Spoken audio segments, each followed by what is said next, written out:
3 foundational ideas हैं। मोदी जी ने अपने भाषण में एक दिन कहा कि हिंदुस्तान ने किसी पर आक्रमण नहीं किया। उसका कारण है क्योंकि यह देश अहिंसा का देश है, यह देश डर का देश नहीं है। तो हमारे सारे के सारे महापुरुषों ने अहिंसा की बात की, डर मिटाने की बात की। डरो मत, डराओ मत, डरो मत, डराओ मत। और दूसरी तरफ शिव जी कहते हैं डरो मत, डराओ मत, अभय मुद्रा दिखाते हैं, अहिंसा की बात करते हैं, त्रिशूल को जमीन में गाड़ देते हैं। और जो लोग अपने आप को हिंदू कहते हैं वो 24 घंटा हिंसा हिंसा हिंसा, नफरत नफरत नफरत, असत्य सत्य असत्य।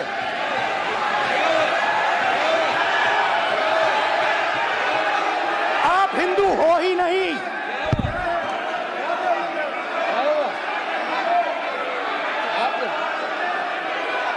Just get me that picture of Shiva. I'm inside speaker's office.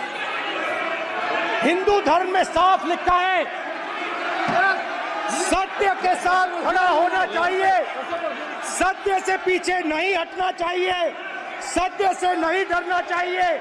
अहिंसा हमारा प्रतीक है। अभय मुद्रा ऐसे कीजिए, ऐसे कीजिए, अभय मुद्रा।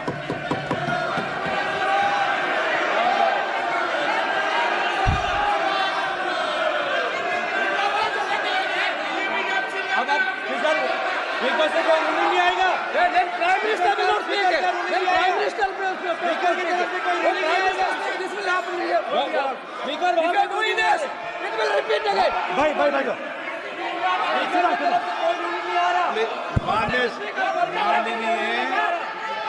ये आप बात समझिए,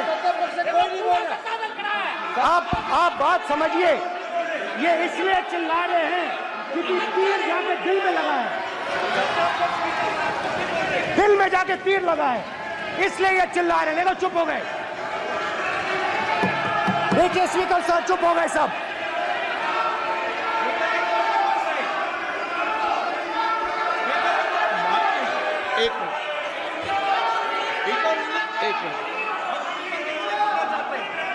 माननीय आप प्रतिपक्ष के नेता हैं, किसी की भावनाओं को ठेस नहीं पहुंचे सर, मुझे बोलने में दीजिए। ध्यान रखना चाहिए।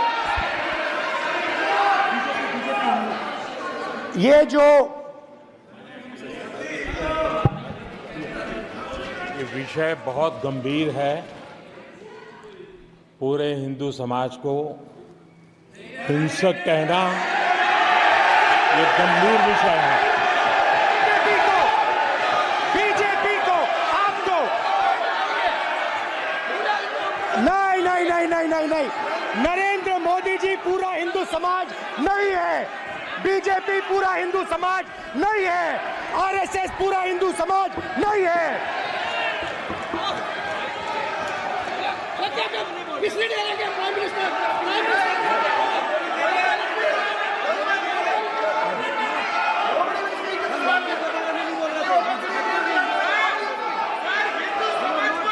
भूपेंद्र यादव जी, ये ठेका नहीं है बीजेपी का। भूपेंद्र यादव जी बोलना चाहते हैं आप? ये सब हिंदू हैं यहाँ पे, ये सब हिंदू हैं। माननीय अध्यक्ष जी, प्रतिपक्ष के नेता आज पहली बार इस सदन को संबोधित कर रहे हैं। मैं 2 नियम रूल 349 और रूल 352 के संबंध में आपका ध्यान आकर्षित करना चाहता हूं।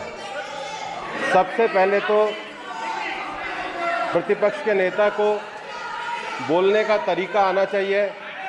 349 जो 12 है वो स्पष्ट रूप से कहता है शैल नॉट सिट और stand with back toward the chair. वो लगातार आपकी तरफ पीठ करके खड़े हैं, नियमों के खिलाफ है। जो उनको शोभा नहीं देता। दूसरा अध्यक्ष महोदय, नहीं तो एड्रेस करके दूसरा अध्यक्ष महोदय आर्टिकल रूल 352 रूल 2 ये कहता है make personal reference by way of making an allegation imputing a motive to or a questioning the बोना फाइडी। इन्होंने पूरे विपक्ष के सदस्यों पे नहीं बल्कि इससे बाहर जाकर पूरे एक हिंदू समाज के ऊपर एलिगेशन लगाया है। इनकी बोनाफाइड गलत है, इनके खड़े होने का तरीका गलत है। सदस्यों में तो लगाया ही है। माननीय अध्यक्ष जी,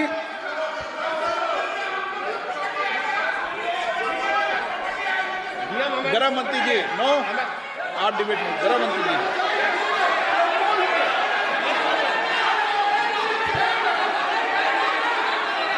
माननीय अध्यक्ष जी, शोर शराबा कर इतने बड़े वाकया को छिपाया नहीं जा सकता। विपक्ष के नेताजी ने कैटेगोरिकली कहा है कि जो अपने आप को हिंदू कहते हैं वो हिंसा करते हैं। मैं फिर से रिपीट करना चाहता हूं, उनका वाक्य था जो अपने आप को हिंदू कहते हैं वो हिंसा की बात करते हैं, हिंसा करते हैं। मान्यवर, इस देश में शायद इनको मालूम नहीं है, करोड़ों लोग अपने आप को गर्व से हिंदू कहते हैं, गर्व से हिंदू कहते हैं। क्या वो सभी लोग हिंसा की बात करते हैं, हिंसा करते हैं? हिंसा की भावना को किसी धर्म के साथ जोड़ना और इस सदन में और संवैधानिक पद पर बैठे हुए व्यक्ति ने, मैं मानता हूं मान्यवर, उन्होंने इसकी माफी मांगनी चाहिए। मान्यवर, मैं उनको एक गुजारिश भी करना चाहता हूं कि इस्लाम में अभय मुद्रा, इस पर इस्लाम के विद्वानों का मत एक बार वो ले ले। गुरु नानक साहब की अभय मुद्रा पर SGPC का मत वो ले ले। और मान्यवर, अभय की बात तो इनको करने का कोई अधिकार नहीं है। आपातकाल में पूरे देश को इन्होंने भयभीत करा है, लाखों लोगों को जेल में डाला। और आतंक, वैचारिक आतंक अगर कभी था, वैचारिक आतंक कभी था तो आपातकाल के वक्त था। और मान्यवर, दिल्ली में दिन दहाड़े हजारों सिख भाइयों का कत्लेआम उनके शासन में हुआ। आज वो भय की बात कर रहे हैं। मान्यवर, मेरा आपसे आग्रह है कि श्री राहुल गांधी, नेता प्रतिपक्ष, पहला भाषण होने के बावजूद माफी मांगनी चाहिए, न केवल सदन, पूरे देश की माफी मांगनी चाहिए।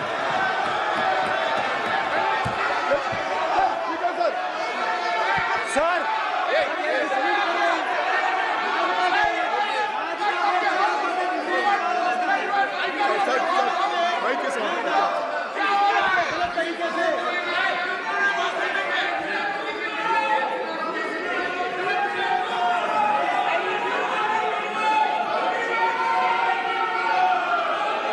Speaker sir,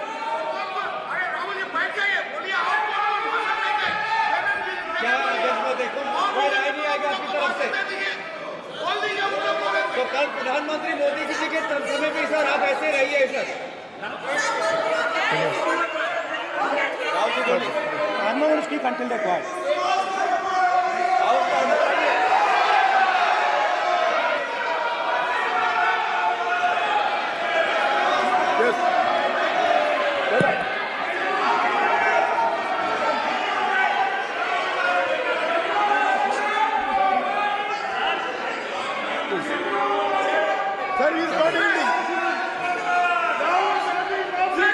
Sir,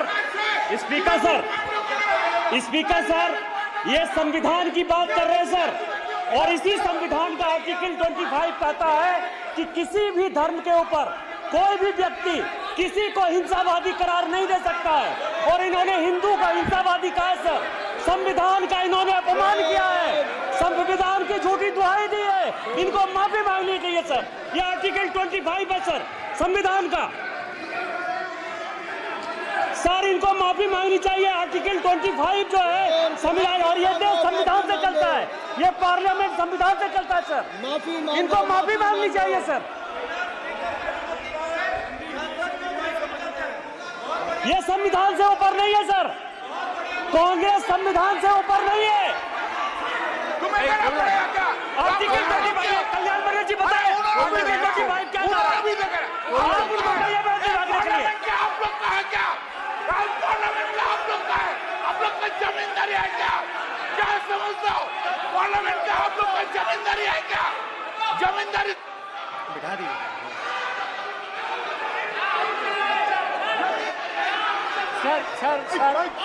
sir, speaker sir, माने प्लीज एक मिनट देता हूं मैं आपको। हिंदू धर्म कहता है, एक मिनट प्लीज मान्य सदस्य प्लीज, मान्य प्लीज एक मिनट प्लीज। माननीय सदस्यगण, ये सदन की एक मिनट मैं दूंगा, अलाउ करूंगा आपको।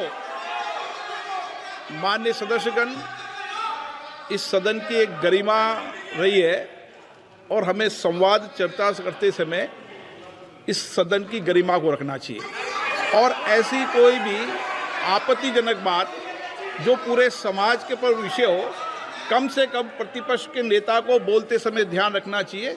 मैं इसको सीरियस तरीके से देखूंगा।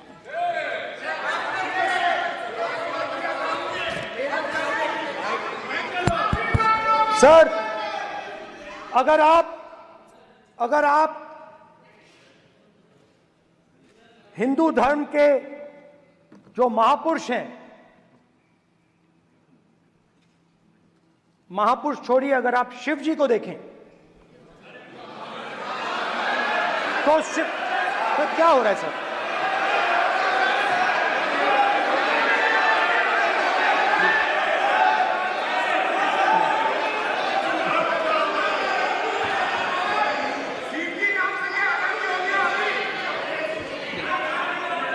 अगर आप शिव जी को देखें तो उनकी इमेज से आपको पता लगता है कि हिंदू डर नहीं फैला सकता, हिंदू हिंसा नहीं फैला सकता, हिंदू नफरत नहीं फैला सकता।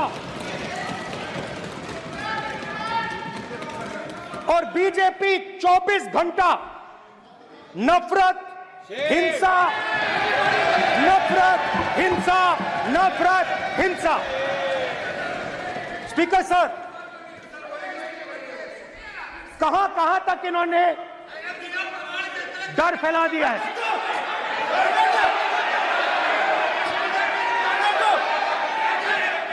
प्लीज सर, कहां तक इन लोगों ने डर फैला दिया? मैं आपको अयोध्या से शुरू करता हूं। सर नमस्कार, अयोध्या ने आपको मैसेज भेजा, अयोध्या ने राम भगवान, मेरा व्यवस्था का सवाल है।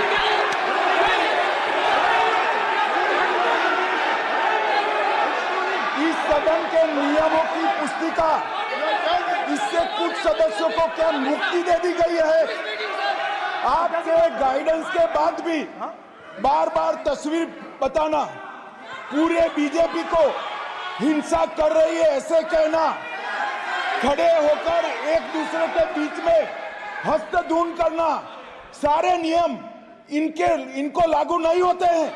नियम मालूम नहीं है तो ट्यूशन रख ले साहब, सदन इस तरह से नहीं चल सकता है। ये सदन, मेरा आपसे आग्रह है कि ये सदन ऑर्डर में रहना चाहिए, नियमों के अनुसार रहना चाहिए। ये हम सभी सदस्यों का आपसे विनंती है। स्पीकर सर, एक मिनट प्लीज। माननीय सदस्यगण, आप ही किताब राम बता दें। भगवान की तो जन्मभूमि ये ने अपेक्षा करता हूं कि अपन बीजेपी इसके नियम प्रक्रिया चले। नो, सब चले। नो, आपने बताया था नियम। नो,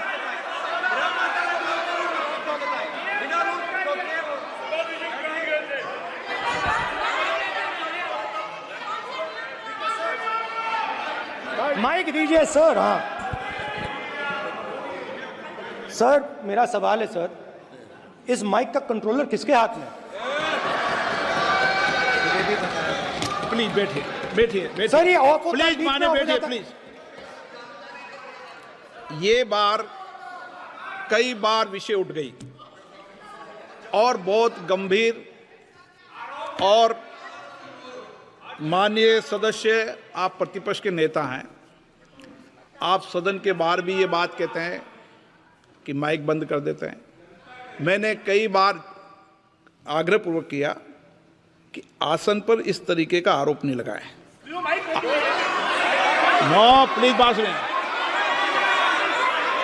आसन पर सभी दल के, प्लीज, आसन पर सभी दल के लोग बैठते हैं और सभी दल के लोग सभापति तालिका पे हैं, और सब जानते हैं कि एक व्यवस्था होती है, जिस भी माननीय सदस्यों को आग्रह किया जाता है बोलने का वो बोला जाता है, और जिसको आग्रह नहीं किया जाता उसका माइक चालू नहीं होता।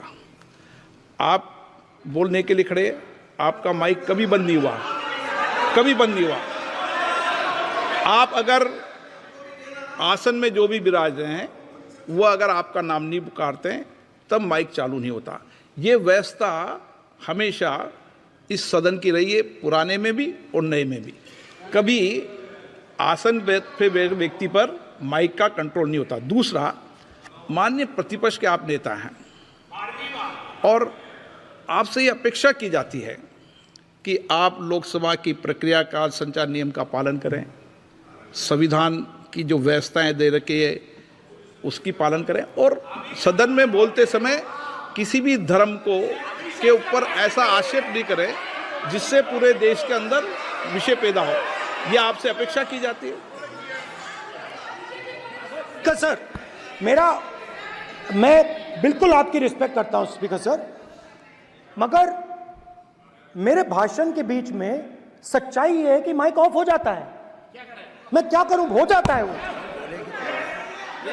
अब आपने देखा मैंने अयोध्या शब्द यूज किया और माइक ऑफ हो गया। नो, अरे ये प्रधानमंत्री मोदी जी के टाइम में आधा आधा कह रहा है क्या? तो अयोध्या ने राम भगवान की जन्मभूमि, प्लीज ब्रदर, राम भगवान की जन्मभूमि ने बीजेपी को मैसेज दिया,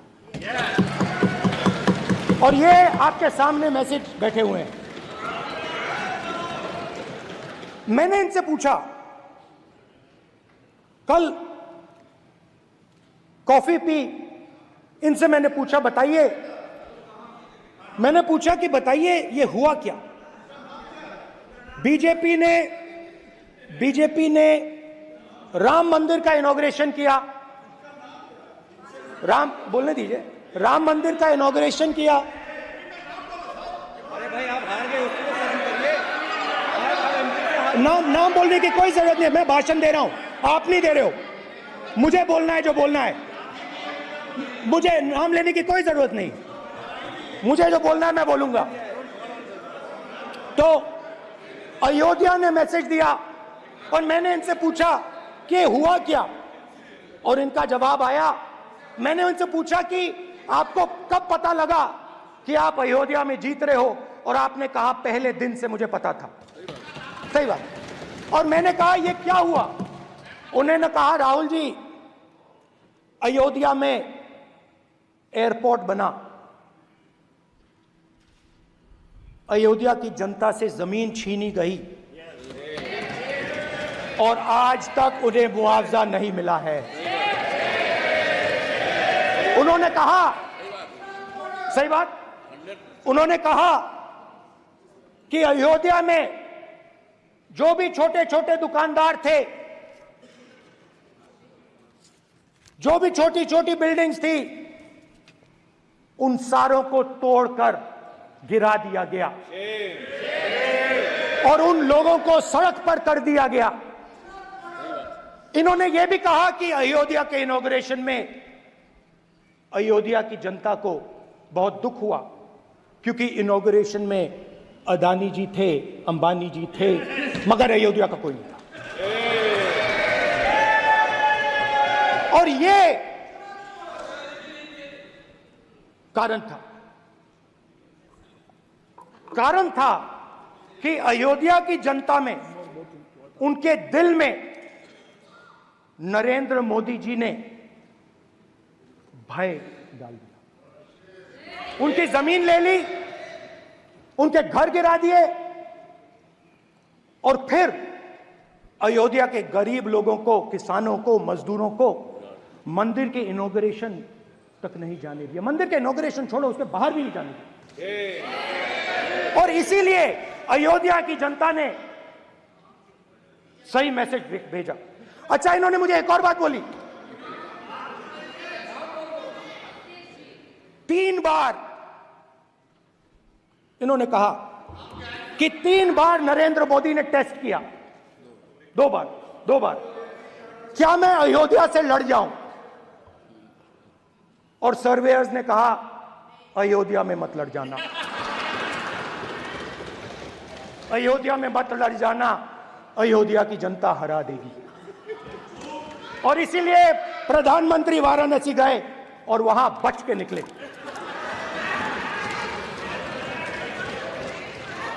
तो अयोध्या की जनता को डराया, पूरे देश को डरा दिया। मैं आपको बताता हूं, आज सुबह में आया, राजनाथ सिंह जी ने मुस्कुरा के मुझे नमस्ते की और मोदी जी बैठे हैं, मुस्कुराहट नहीं, सीरियस, नमस्ते भी नहीं करते, कहीं मोदी जी ना देख लें, प्रॉब्लम हो जाएगी। वही कहानी गडकरी जी की है, सच्चाई है। अरे भाई, अयोध्या की जनता को छोड़ो, ये तो बीजेपी वालों को डराते हैं।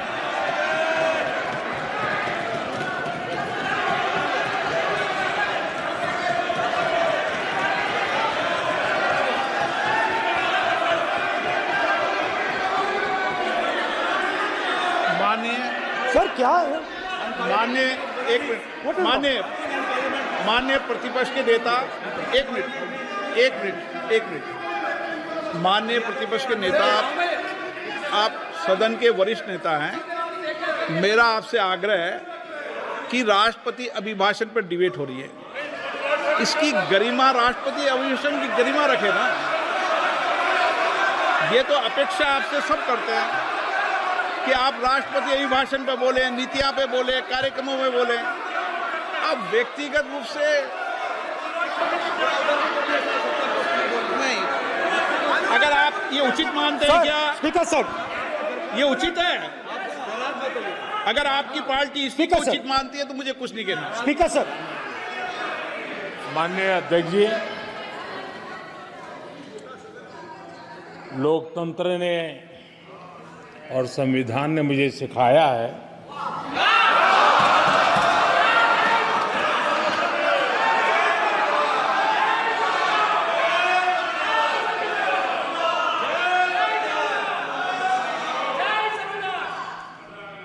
कि मुझे विपक्ष के नेता को गंभीरता से लेना चाहिए।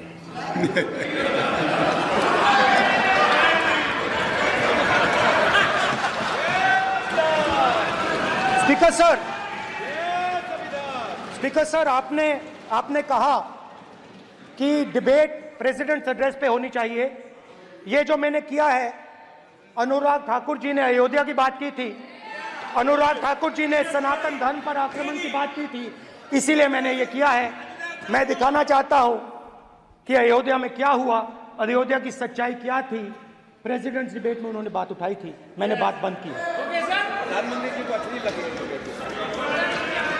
अयोध्या के बाद अश्लील लगी। डर फैलाया और ऑपोजिशन का रिस्पांस एक साथ मिलकर भारत जोड़ो यात्रा, सारे के सारे ऑपोजिशन, पूरा देश एक साथ मिलकर कन्याकुमारी से कश्मीर तक चला। और जो आपने डर फैलाया उसके बारे में यात्रा में बहुत कुछ सुनने को मिला। अभी तक याद है, सुबह 7 बजे 7-8 बजे की बात थी, यात्रा में चल रहे थे, एक महिला आती है, हमारे साथ चलती है, मेरा हाथ पकड़ती है और घबराई हुई सी थी। तो मैंने पूछा क्या हुआ, वो मुझे कहती है मुझे मार रहा है, मुझे मार रहा है।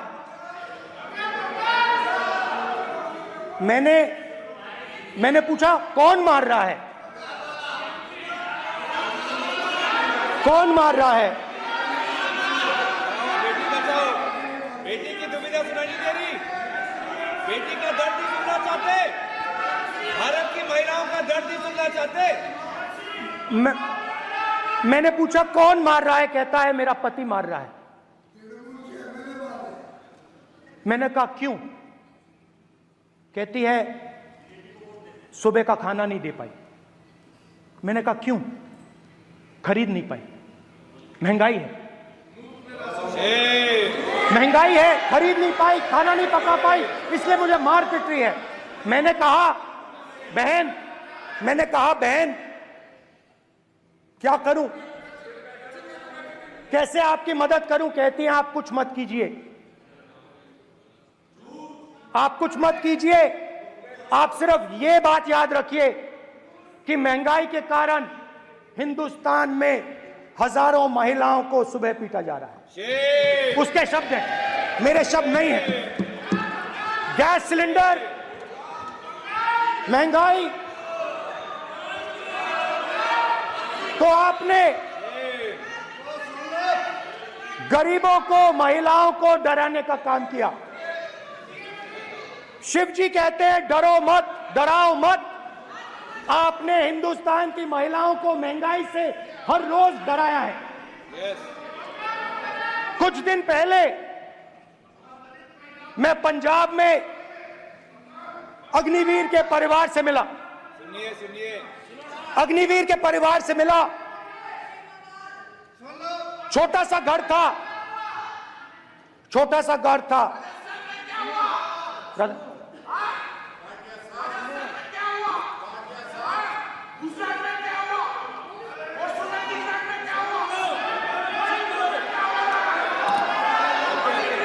ठीक है,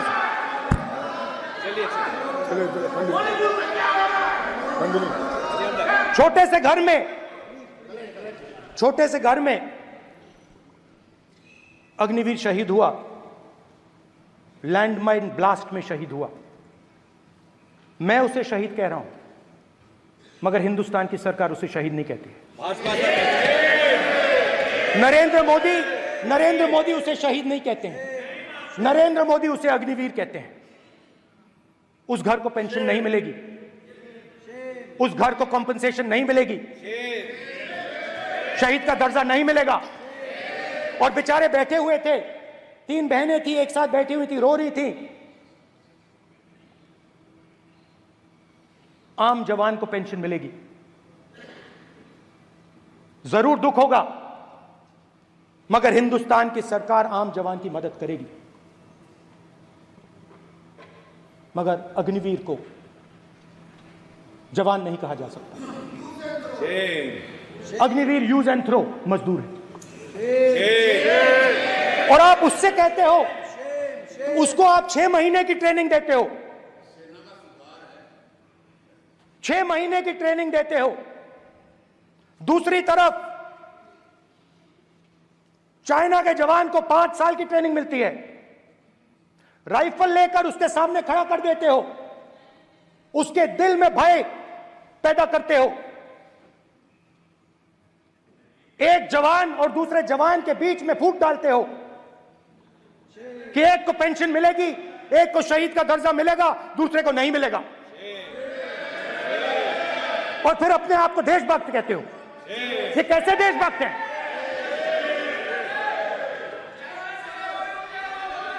फिल्म स्टार जैसी फोटो थी उस लड़के की, फिल्म स्टार,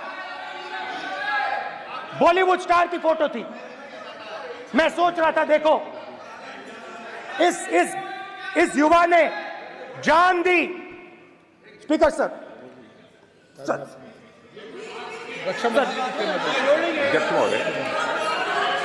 अध्यक्ष महोदय, एक आदमी सब पर भारी। अध्यक्ष महोदय, मैं नेता प्रतिपक्ष से अनुरोध करना चाहूंगा, गलत बयानी करके सदन को गुमराह करने की कोशिश गलत नहीं है सर, गलत नहीं है सर, कर देना चाहता हूं कि युद्ध के दौरान अथवा सीमाओं की सुरक्षा के दौरान यदि हमारा कोई अग्निवीर का जवान शहीद होता है तो उसके 1 करोड़ रुपए की धनराशि सहायता के रूप में उसके परिवार को मुहैया कराई जाती है। इस प्रकार की गलत बयानी से सभी को गुमराह करने की कोशिश नहीं की जानी चाहिए। संसद महोदय, अध्यक्ष। स्पीकर साहब, स्पीकर साहब देखिए, स्पीकर साहब देखिए, राजनाथ सिंह जी की एक राय है, मेरी एक राय है। सच्चाई अग्निवीरों को मालूम है, हमें बोलने की जरूरत नहीं है। अग्निवीर को किस चीज का सामना करना पड़ता है, शहीद का दर्जा मिलता है या नहीं मिलता है, कॉम्पनसेशन मिलता है नहीं मिलता है, पेंशन मिलती है नहीं मिलती है, वो उसको मालूम है। पॉइंट ऑफ ऑर्डर है मान्यवर। अब सदन के सामने 2 स्टेटमेंट हुए, एक हुआ विपक्ष के नेता का, दूसरा हुआ माननीय राजनाथ सिंह जी का, रक्षा मंत्री जी का। ये कहते हैं कि 1 करोड़ रुपया नहीं मिलता है। श्री राजनाथ सिंह ने अधिकृत रूप से कहा कि मारे जाने वाले अग्निवीर को जो शहीद होता है उसको 1 करोड़ रुपया मिलता है। उनको फैक्चुअल पोजीशन सदन पर रखनी चाहिए मान्यवर। ये सदन झूठ बोलने की जगह नहीं है मान्यवर, यहाँ सच बोलना चाहिए।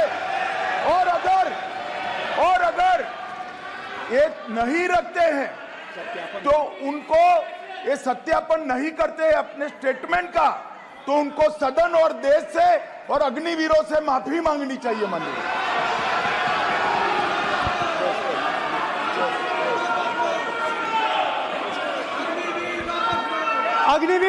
अग्निवीर की सच्चाई मैंने फ्लोर ऑफ द हाउस पे रखी है,